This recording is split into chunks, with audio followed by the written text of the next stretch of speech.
De l'art et du cochon, une émission du Plumeau.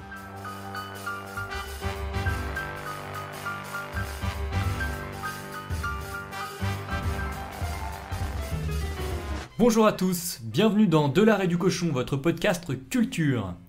Si vous pensez comme nous que les Inrocks, Débloque, que Libé manque d'idées, et que Télérama ne comprend pas. définitivement pas, cette émission est faite pour vous.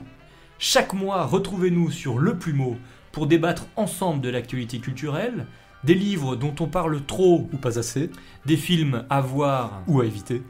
avec à chaque fois la même ambition, celle de dévoiler ce qu'une œuvre dit de notre époque, avec ses obsessions, ses fantasmes et, osons aussi le dire, Ces idéologies.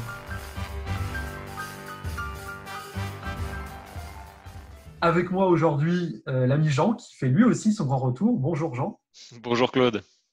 comment vas-tu? Ma foi, très bien. Très très bien. Frais est dispo pour l'émission et pour accueillir notre nouveau camarade, Guillaume. Bonjour Guillaume et bienvenue. Bonjour Claude, merci. Alors Jean-Guillaume, aujourd'hui une émission 100% littéraire, puisque nous allons présenter 3 ouvrages qui ont retenu notre attention ces derniers mois et qui, je l'espère, retiendront aussi l'attention de nos amis derrière leur poste d'ordinateur. C'est parti.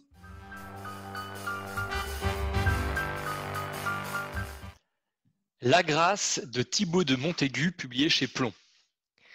La Grâce est le récit de la conversion de l'auteur, ainsi que celle de son oncle, quelques dizaines d'années plus tôt. Thibaut de Montaigu, journaliste et écrivain, décide de reprendre l'écriture pour échapper à la lente torpeur et la dépression qui l'habitent. Il est fasciné depuis quelques années déjà par Xavier Dupont de Ligonnès, c'est pourquoi il part enquêter sur ce trouble personnage. Sa recherche l'emmène au monastère du Barou, dans le Vaucluse, où Dupont de Ligonnès avait l'habitude de venir étant jeune. Il y fait une rencontre non moins inattendue que décisive, celle de la grâce. Les chants grégoriens le percent, il fait cette expérience mystique transportée par les chants grégoriens et il décrit une expérience de paix intense, de joie sublime, puis de réconciliation. Pour comprendre ce qui lui arrive, il décide de se rapprocher d'un de ses oncles paternels, qu'on appellera à présent Christian, et qui était devenu moine franciscain donc quelques années plus tôt. Éprouvé ensuite par le décès foudroyant de cet oncle quelques mois plus tard, il découvre néanmoins que la vie de celui-ci avait été un long chemin sinueux avant de prendre l'habit et de vivre la pauvreté, la chasteté. Le lecteur plonge alors dans le récit de vie de ce dernier et il découvre l'origine de cette vocation franciscaine en revenant sur la vie même de saint François. La grâce est finalement un récit plein d'espérance qui fait toucher du doigt cette notion méconnue de nos contemporains, même parmi les croyants ou pratiquants, qui est la mystique. On se souvient de la sculpture du Bernin sur l'extase de Sainte Thérèse d'Avila, qui célébrait au milieu du XVIIe siècle le beau, le sublime, la puissance de la prière. Thibaut de Montaigu nous convainc qu'elle existe toujours et la réhabilite. Alors Jean, tel que je le comprends, ce récit, c'est à la fois celui de la vie de Christian, donc l'oncle franciscain de Thibaut de Montaigu, mais aussi en parallèle celui de la vie de François d'Assise. Est-ce que tu peux nous expliquer le lien qui semble unir ces deux vies? Oui, comme on le découvre au fur et à mesure de la lecture de l'ouvrage, ces deux hommes ont d'abord connu une immense désespérance qu'ils ont cherché à fuir dans des plaisirs ou des quêtes effrénées. Ces tempéraments radicaux sont ensuite touchés mystérieusement par la grâce et décident de changer de fond en comble leur vie. Christian renonce à son métier, à ses cercles mondains, à ses fêtes, pour se mettre au service des plus pauvres, dans les camps de réfugiés de Sangatte notamment. François, en plein XIIIe siècle, au début du XIIIe siècle, fonde l'ordre des frères mineurs et part prêcher l'évangile avec la foi comme seul bagage. Ensuite, ils font tous les deux l'expérience difficile, mais néanmoins réelle, que malgré la foi, la vie comporte encore ses parts de souffrance, de frustration, ses combats, etc. Ces échecs ne les découragent pas pour autant, mais rognent peu à peu leur foi et leur personne pour les ramener à ce qu'ils ont de plus petit et de plus simple, des hommes faibles et limités comme les autres. La véritable grâce de ce livre, enfin, est de montrer que c'est bien lorsque je suis faible que je suis fort, et c'est aussi ce qui m'a touché. Alors, de ma compréhension, Ce livre évoque face à la foi le vide du matérialisme contemporain, mais n'est-ce pas faire preuve d'une certaine forme de naïveté que de croire qu'une expérience mystique puisse changer une vie ou, a fortiori, une société, voire une époque? Alors, l'œuvre de Thibaut de Montaigu a cela de précieux qu'elle ne s'adresse pas d'abord à des croyants ou à des pratiquants. Elle n'a pas pour objectif de convaincre de l'existence objective de la grâce et donc a fortiori de celle de Dieu. L'auteur cherche simplement à décrire avec des mots d'ailleurs assez universels l'expérience qu'il a fait cette nuit-là au Barou et que je résumerai par cette formule lorsqu'il décrit sa nuit de feu à l'écoute des chants grégoriens. Et là, je lui laisse la parole. Dieu était là, à l'intérieur de moi et derrière toute chose, ici et nulle part à la fois, dans l'infiniment petit comme dans l'infiniment grand. En revanche, le chemin de vie de l'oncle Christian prouve de facto qu'une telle expérience peut radicalement changer une vie, puisque lui-même a renoncé à tout, à commencer par ce que je décrivais plus haut. Je pense que ce livre n'est pas à prendre comme un manifeste catholique, mais plutôt comme une invitation. Néanmoins, il est aussi assez marquant que le Christ est central dans la conversion de l'auteur, puisqu'elle se déroule, celle-ci se déroule dans un monastère, face à la croix, etc. Il le décrit aussi longuement lors de ce passage. Or, c'est bien la figure du Christ qui a marqué François d'Assise et qui aura marqué plus tard Christian. Alors Jean, on enregistre cette émission durant la période de Noël. En ces jours de la Nativité, on se souvient que c'est le 25 décembre 1886 que Paul Claudel a vécu une célèbre conversion du même ordre à Notre-Dame, touché en plein cœur lui aussi par la grâce d'un Magnificat, conversion qu'il a d'ailleurs décrit plus tard comme l'événement qui domine toute sa vie. D'après toi, est-ce que Thibaut de Montaigu est à placer aux côtés des grands auteurs catholiques du début du siècle, des grands convertis? Je pense à Claudel, je pense à Péguy par exemple. Alors, Thibaut de Montaigu est d'abord notre contemporain. De prime abord par le style, il se rapproche plus, c'est vrai, de Houellebecq que de Péguy. Lorsqu'il décrit la première vie de son oncle, notamment, il ne lésine pas sur les détails chocs, voire carrément trash. On pourrait trouver d'ailleurs cela assez impudique si l'objectif de l'auteur n'était pas finalement de montrer justement toute la puissance de la grâce. Néanmoins, le sujet est traité avec justesse et le lecteur est réellement foudroyé lui aussi par cette incursion du surnaturel dans cette vie morne, bornée et sans autre horizon que la consommation et les plaisirs. Cette tension entre un réel parfois sombre, voire désespérant, et la lumière du sublime qui le touche pour le transfigurer, rapproche cet ouvrage, pour le coup, à mon avis, plutôt de ceux d'un Bernanos. Je me souviens notamment de la figure de l'abbé Donissan dans Sous le soleil de Satan, qui s'engage avec héroïsme à sauver les âmes d'une paroisse recluse sur elle-même et qui est confrontée au mystère du mal, et comment la mystique qui l'habite l'aide dans son combat spirituel à sauver des âmes. Dans ce récit, le choix de vie de l'oncle franciscain est assez étonnant, d'abord parce qu'il est tout à fait radical, mais aussi parce qu'il détonne encore une fois de nos modes de vie tournés vers la recherche de la richesse, de la célébrité ou du pouvoir. Existe-t-il encore des moines de ce type?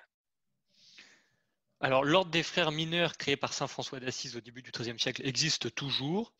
Il est, je crois, aujourd'hui assez peu présent en France, ou alors plutôt vieillissant, mais en revanche très présent dans d'autres parties du monde et très dynamique. Thibaut de Montaigu décrit longuement effectivement dans son livre La vie de saint François, on en retrouve d'ailleurs certaines similitudes avec celle de son oncle.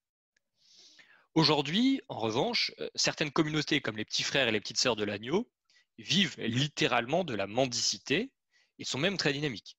Et pas plus tard qu'il y a une quinzaine de jours, j'ai rencontré à l'aéroport d'Orly une petite sœur de cette communauté qui était au départ pour une mission à Kansas City, en plein Midwest américain. Du coup, ils sont présents aux côtés des plus pauvres dans cette ville.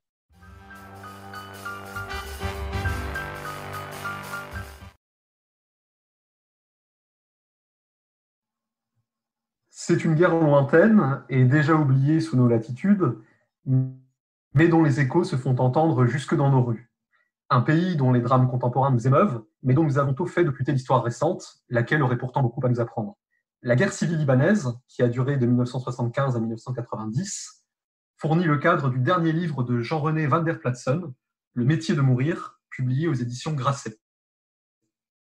Le roman se déroule en 1985, à l'extrême sud du pays. Le dénommé Belfast, ancien légionnaire en Indochine, devenu un officier légendaire des commandos israéliens, assure le commandement d'une milice de chrétiens maronites qui tient un checkpoint à l'entrée de la zone tampon établie par Israël pour protéger sa frontière des attaques du Hezbollah et des groupes armés palestiniens. Il est rejoint dans cette mission par Favrier, jeune idéaliste français, lassé par sa vie d'aspirant bourgeois parisien, qui va vite trouver en lui un modèle et un mentor. Mais qui est vraiment Belfast ? Et quel drame se dissimule derrière son prestige de soldat ?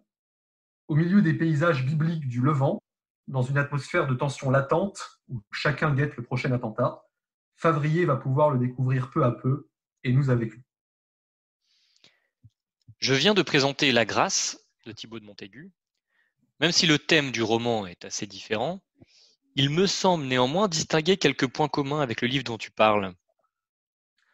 Alors en effet, Jean, on peut trouver un fil conducteur assez net entre le livre que tu as présenté et Le métier de mourir. Ce fil conducteur, c'est celui d'une dimension mystique qui est affirmée et qui est même souvent prépondérante. Alors pourtant, ce roman-ci n'est pas celui d'une conversion. Le personnage principal, qui est donc Belfast, est un juif non-croyant que les horreurs de son enfance semblent avoir coupé de toute espérance métaphysique. Favrier vient quant à lui d'une famille catholique, dont la mère est particulièrement pieuse, mais dont il a cherché à s'éloigner pour mener une vie de lycéen fêtard des beaux quartiers de la rive gauche.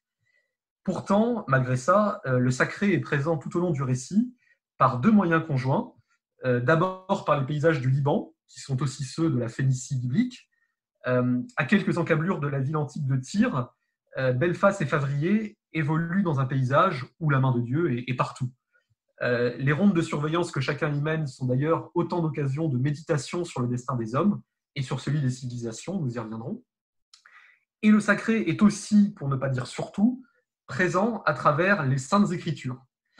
Car Belfast ne se sépare jamais d'une Bible usée, aimée, qui m'a été donnée par un prêtre catholique en des circonstances tragiques que vous découvrirez, chers auditeurs.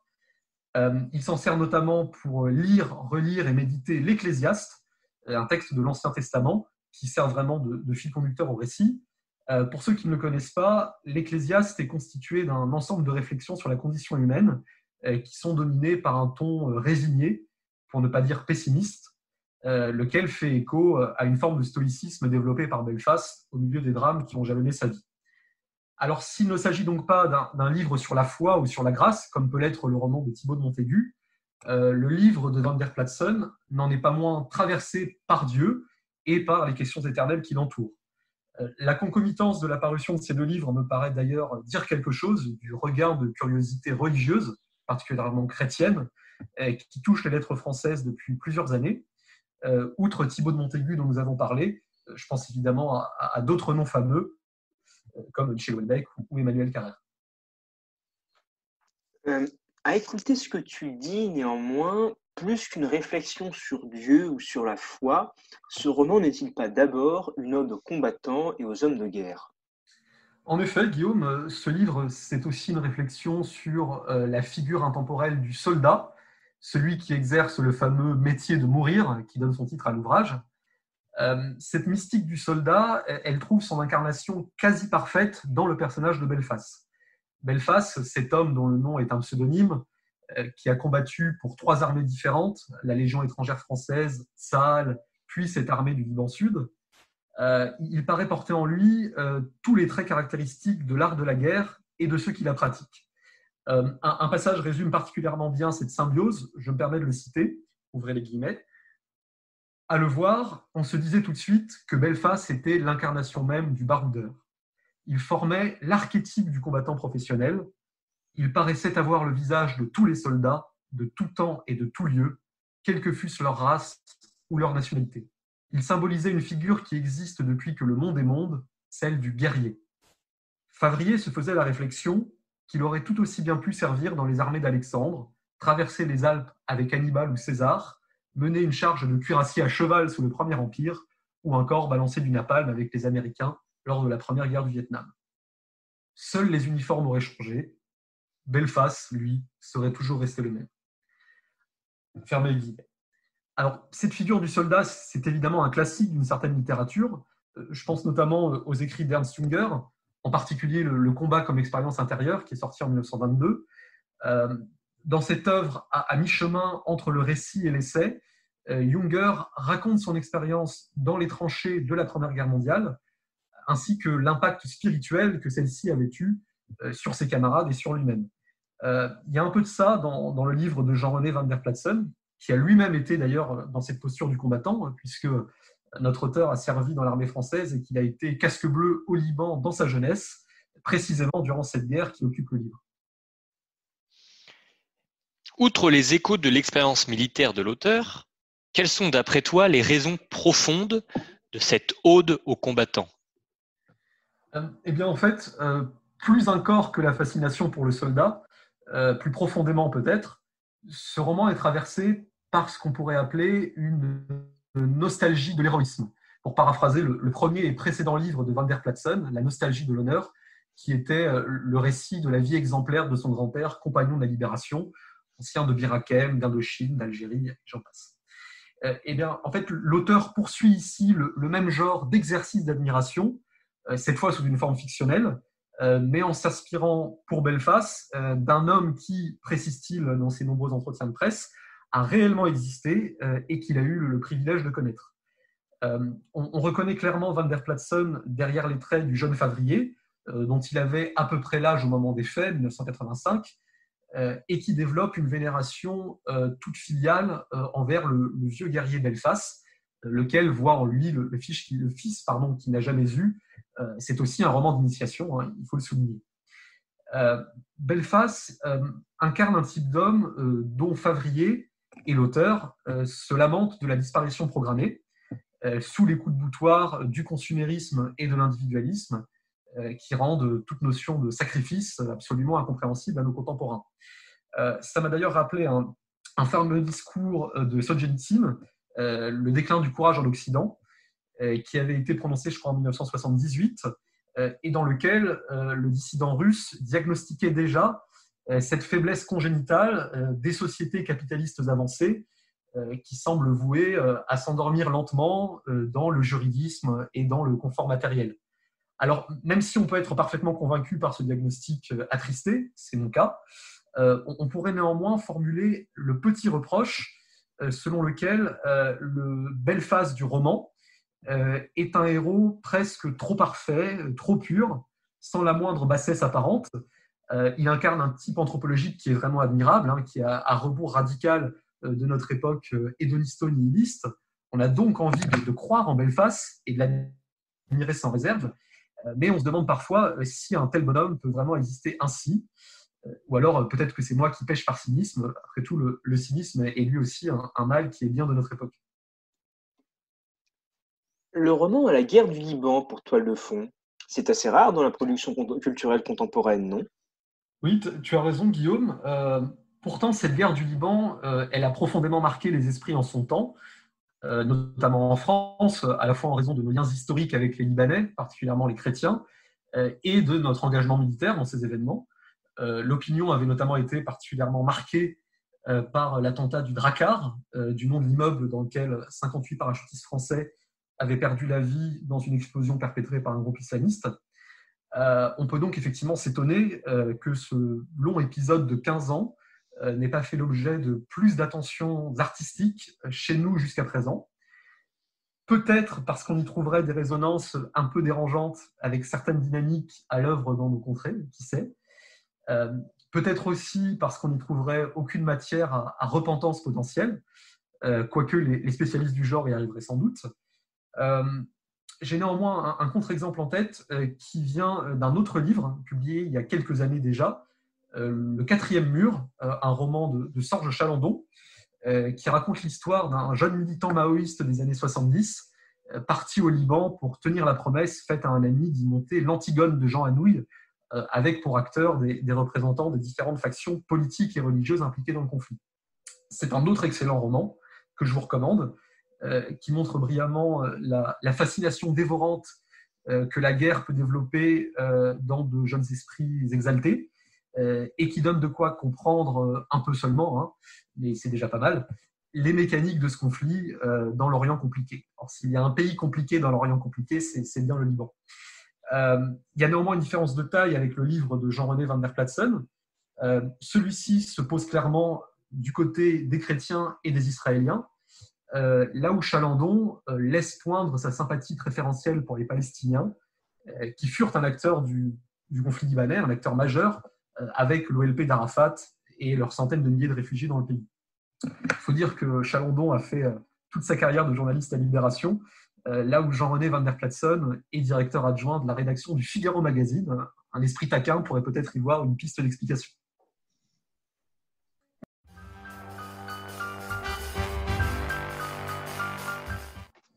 Le livre que je souhaite présenter est Sourde colère d'Arthur Nesnidal.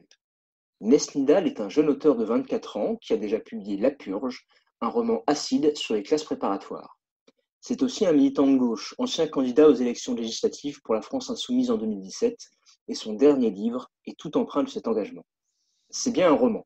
Dans une ville rétro-futuriste, perdue entre deux révolutions industrielles, un inspecteur de police est contacté par un sénateur de gauche pour tenter de faire tomber un financier si puissant qu'il contrôle en secret le gouvernement.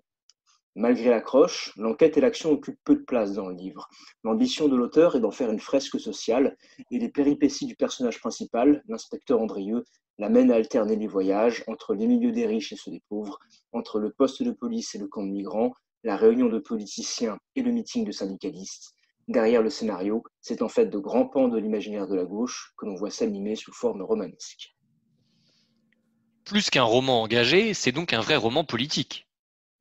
Le risque que court ce genre de livre serait que le versant politique puisse y dévorer le versant littéraire, pour en faire ensuite un simple véhicule de l'idéologie, une profession de foi avec des dialogues. Comment s'y prend l'auteur ici ? Eh bien ici, cette formule passe bien. Oui, la ville où se déroule Sourde colère est un endroit sombre, presque dystopique, une sorte d'assemblage caricatural de plusieurs époques et lieux qui servent de référence à la gauche d'aujourd'hui. Il y a les quartiers populaires, dignes de la révolution industrielle, où des patrons rapaces exploitent des masses miséreuses habitant dans des bâtiments branlants, un Sénat où les politiciens ventrus du Parti socialiste sont déjà habitués à trahir le petit peuple, ou encore un centre commercial qui représente la société de consommation. En regardant de loin, on se dirait que l'auteur a forcé le trait. Et pourtant, il s'en sort avec deux atouts. Le premier, c'est un style indéniablement maîtrisé, une capacité à produire un texte fluide et agréable à lire, presque d'un bout à l'autre du roman. Le second, c'est de prendre ce sujet avec intelligence. Plutôt que de verser dans le pathos, de produire un roman tire-larme pour faire pleurer sur le sort du pauvre prolétariat, l'auteur prend du recul. Il décrit les choses avec beaucoup de second degré, d'ironie, voire de sarcasme, ce qui allège énormément ce qui serait sinon un roman sombre et qui permet d'entrer dedans beaucoup plus facilement. Même lorsque la situation frôle la caricature, on sourit, on rit, on apprécie les pics. Je me permets de citer, pour illustration, la description d'un commissaire de police qui vient après que l'auteur ait décrit la brutalité avec laquelle ces hommes malmènent les malheureux qui tombent entre leurs mains. Je cite. « Monsieur le commissaire était un homme nerveux qui s'emportait comme quatre et dont l'accent rustique, qu'il avait mis 20 ans à cacher chez le lit, revenait incurable chaque fois qu'il criait. C'était le croque-mitaine du poste de police. Comme il surveillait bien, malgré les apparences, il arrivait souvent qu'il surprit un agent en plein désœuvrement. Son gabarit énorme et sa voix fantastique pouvaient à tout moment surgir de l'ascenseur et, comme une tempête, balayer tous les hommes d'un violent hurlement. Monsieur le commissaire punissait à tout va. Il valait mieux être mort que de se présenter froissé ou décoiffé, une faute de grammaire et c'était le congé qui sautait, une chaussure mal cirée, c'était la cour martiale. Il apparut pourtant, à force d'endurer ces fréquentes sautes d'humeur, que monsieur le commissaire ne se fâchait jamais que pour les points de détail. Il était, en fin de compte, d'un laxisme agréable quant aux agissements. On ne l'avait pas vu reprendre le sergent sous les claques vigoureuses qu'il donnait au suspect. C'était un homme de paix. La violence de ces hommes ne l'intéressait pas. À t'entendre, Guillaume, ce roman serait donc une sorte de sans faute sur le plan littéraire ? Pas tout à fait. Les dialogues et les personnages sont un point faible. Le personnage principal, l'inspecteur Andrieux, est agréable, nuancé, un policier animé par le sens du devoir qui commence ce livre sans grande conviction politique et que les événements mettent à l'épreuve. En revanche, presque tout autour de lui semble sorti d'un tract. Le méchant financier n'a d'autres intérêts dans la vie que de s'enrichir. La courageuse syndicaliste connaît chaque alinéa de la prochaine loi scélérate qui sera votée au Sénat.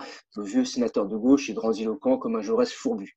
Hormis les exceptions qui confirment la règle, les policiers sont violents et racistes, les politiciens fourbes et corrompus, les migrants discriminés mais héroïques, le petit peuple misérable mais digne. Une partie de l'explication est sans doute à trouver dans la brièveté du livre. 144 pages seulement, voilà qui ne permet pas d'approfondir quand on veut peindre un tableau aussi vaste, ce qui laisse peu de place à la nuance. Néanmoins, tout le livre s'inspire tellement du fond de discours de la gauche radicale que l'on doute que, même avec 150 pages de plus, certains éléments auraient été plus nuancés. C'est vraiment intéressant de voir cet imaginaire sous forme romancée, de voir ce qu'un militant de gauche a dans la tête. Quel est le message qui ressort de tout ça? Qu'est-ce que l'auteur cherche à nous dire au travers de ces 150 pages? Bien, là encore, la brièveté de l'ouvrage joue peut-être contre lui, même si en même temps elle le sauve peut-être aussi de certaines de ses contradictions. Le versant politique est omniprésent, mais hélas, en reste à un niveau de surface et demeure assez convenu. Il y a d'un côté des gens mauvais, c'est-à-dire les riches et leurs serviteurs, et de l'autre côté des gens bons, c'est-à-dire le petit peuple et les migrants, admirables par la dignité qu'ils manifestent face à l'oppression.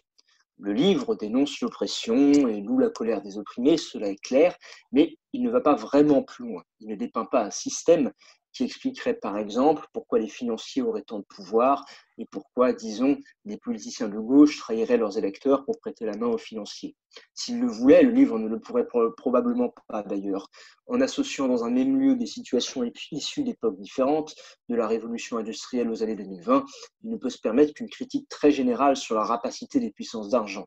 Ainsi, il est difficile de faire cohabiter d'une part un peuple largement miséreux dont certains membres se vêtissent au corps de haillons, et d'autre part la société de consommation moderne qui requiert un certain niveau de revenus. Niveau de revenus qui a d'ailleurs été permis par le capitalisme honni, on peut le remarquer. Mais ce que j'en comprends, Guillaume, c'est que le livre n'est pas vraiment une critique d'un système, c'est peut-être une dénonciation plus large et par certains aspects plus vague de l'oppression. Exactement. En fait, et c'est la critique la plus dure que j'aurais à lui adresser, le livre porte d'abord une vision morale de cette oppression, que ce soit la soif d'argent des financiers, la trahison des politiciens, le racisme et la brutalité des policiers. Mais il faut bien dire que sur ce point, l'auteur n'est pas seul. Au fond, ce livre s'inscrit dans la continuité de l'évolution idéologique de la gauche radicale depuis les environs des années 80, qui a abandonné la lecture matérialiste des marxistes pour une vision morale. Pour les marxistes, c'étaient les contraintes matérielles et les systèmes de production qui déterminaient la forme des sociétés et les comportements humains. Dans ces sociétés existaient plusieurs classes sociales avec leurs intérêts propres qui pouvaient se rejoindre ou s'opposer aux intérêts d'autres classes. Ainsi, le combat républicain qui a eu lieu pendant le siècle précédant l'établissement de la Troisième République pouvait être vu comme une alliance entre le prolétariat et la bourgeoisie contre l'aristocratie. Dans un autre registre, Friedrich Engels pouvait froidement déclarer dans l'Antidurie que l'introduction de l'esclavage dans les sociétés antiques avait constitué un grand progrès. À l'opposé, la vision morale qui a cours dans la gauche contemporaine tend à séparer le monde entre le peuple, qui est vertueux, et les puissants, qui sont rapaces, en agrégeant dans l'un et dans l'autre des catégories sociales très différentes. La toute première page du livre décrit d'ailleurs cette union inattendue des ouvriers, des agriculteurs, des artisans et des petits marchands, toutes classes qui sont censées représenter le peuple, mais qui en fait, historiquement, sont loin d'avoir marché main dans la main. Cette vision simplifiée permet dans le récit de réunir tous les petits dans un même groupe face aux puissants, quand bien même ils viennent d'époques différentes, mais en revanche, elle ne permet pas de comprendre la société. Donc d'une certaine façon, ce livre est très actuel. Il agrège des lieux et des époques, mais ils servent à soutenir une position politique actuelle de 2020. Où va toute cette colère pour l'auteur? Sur quoi débouche la résistance à l'oppression? Eh bien, sur pas grand-chose, et je pense que là aussi, ce livre est à replacer dans des tendances qui dépassent l'auteur. Le texte est plein de résignation. Le combat semble perdu d'avance. Oui, l'inspecteur mène son enquête au péril de sa vie. Oui, la syndicaliste continue son combat. Oui, le peuple se rassemble devant les marches du Sénat, mais il semble entendu que tout ça n'est qu'un baroud d'honneur. Le livre finit mal. Le sénateur de gauche abandonne la lutte. Le financier obtient encore plus de pouvoir. La seule chose qu'il reste aux gens de peu, c'est leur colère et leur dignité. Là aussi, le contraste est frappant avec la littérature politique, non seulement de la gauche du XIXe siècle, mais encore de celle des années 80. Pendant environ les 150 premières années du mouvement socialiste, ces intellectuels pensaient leur victoire comme inéluctable. Leurs livres rayonnaient de confiance dans le progrès social et scientifique. Les marxistes pensaient que les contradictions du capitalisme mèneraient implacablement au socialisme. Les anarchistes pensaient que le grand soir les attendait. Les réformistes pensaient que le progrès constant de l'humanité finirait par déboucher sur le triomphe de leurs idées. Et par comparaison, la gauche radicale de 2020 est extrêmement pessimiste. Il faut dire qu'elle a subi 40 ans de défaites, 40 ans de reculs sociaux, 40 ans de plans d'austérité, de mondialisation, d'échecs électoraux. Elle ne croit plus à sa victoire. Elle veut encore mener le combat, mais elle doute de pouvoir l'emporter. Elle veut se battre, mais en vérité, elle pense avoir déjà perdu et elle craint des jours plus sombres à l'horizon avec, selon les scénarios, soit un État policier ultralibéral, soit la catastrophe écologique. Mais il me semble intéressant de relever qu'elle n'est pas la seule. À droite aussi, la confiance dans l'avenir semble s'être évanouie. Que ce soit chez les conservateurs ou les nationalistes, on voit le temps qui passe avec inquiétude. Les livres, les tribunes de droite abondent de commentaires inquiets sur l'effritement des structures sociales, l'affaiblissement de la famille, l'étiolement de la nation. On y craint que des choses importantes soient bientôt irrémédiablement perdues. Et, à vrai dire, même les libéraux, éternels optimistes, ont perdu leur triomphalisme des années 90 ou 2000. Dans les cercles patronaux, dans les partis de gouvernement, on constate ici que les taux de profit sont toujours là que les coalitions habituelles sont toujours au pouvoir, mais même dans ces cénacles, on s'inquiète de la fragilité du système, on craint de voir les nuages s'amonceler. L'auteur de Sourds de colère est bien en phase avec son époque. Amis auditeurs, c'est déjà la fin de ce nouveau numéro de l'Art et du Cochon. J'espère que vous avez pris autant de plaisir à l'écouter que nous à le réaliser. Nous vous retrouvons d'ailleurs le mois prochain avec notre ami Jean et notre ami Guillaume. Jean, Guillaume, on se dit à très bientôt. À très bientôt, Claude.